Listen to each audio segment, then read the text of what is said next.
சுகஸ்வஸ்தி channel நேயர்களுக்கு அன்பான வணக்கங்கள். இன்றைய பதிவில் நாம் வீர ஆஞ்சநேயர் கோயிலை பற்றி தான் பார்க்க இருக்கிறோம்.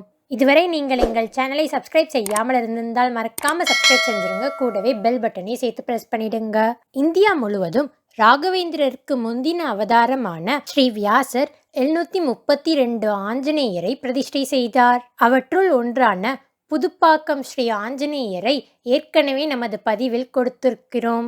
அந்த பதிவை நீங்கள் பார்க்கவில்லை என்றால் கீழே டிஸ்கிரிப்ஷன் பாக்ஸில் அந்த பதிவிற்கான லிங்கையும் கொடுக்கிறேன். நீங்கள் அதனையும் சென்று பார்க்கலாம்.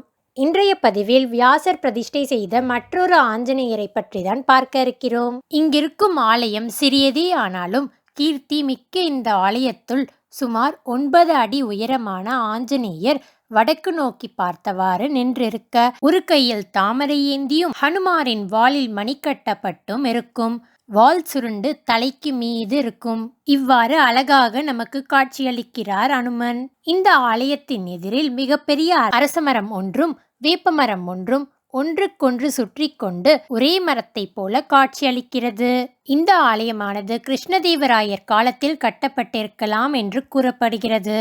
இந்த கோவிலில் இருக்கும் ஆஞ்சநேயரை 14 வருடம் ஸ்ரீ ராகவேந்திர சுவாமிகள் பூஜித்து தரிசனம் செய்ததாக நம்பப்படுகிறது. ராகவேந்திர சுவாமிகள் இங்கு தங்கியதற்கு சாட்சியாக கோவிலில் ஒரு சிறிய தகடும் உள்ளதாம். கோயிலில் ராகவேந்திர சுவாமி அமர்ந்து தியானம் செய்த இடத்தில் அவரது படமும் காக்கலூர் வீர ஆஞ்சநேயரை பற்றி அவர் எழுதிய வசனங்களும் அடங்கிய கல்வெட்டும் வைக்கப்பட்டுள்ளது.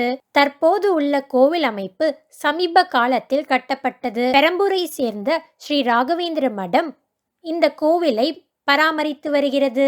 இந்த கோவிலுக்கு அருகிலேயே விநாயகருக்கு என்று தனி சந்நிதியும் உள்ளது. அதனையும் நாம் தரிசிக்கலாம். மத்வா பாரம்பரியத்தின் விதிமுறைகளின்படி பூஜைகளும் நடத்தப்படுகின்றன.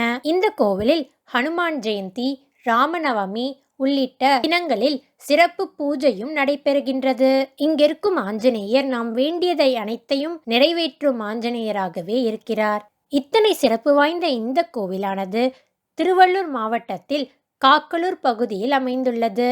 திருவள்ளூரிலிருந்து 2 கிலோமீட்டர் தொலைவில் வீர ஆஞ்சநேய சுவாமி கோயில் அமைந்திருக்கிறது.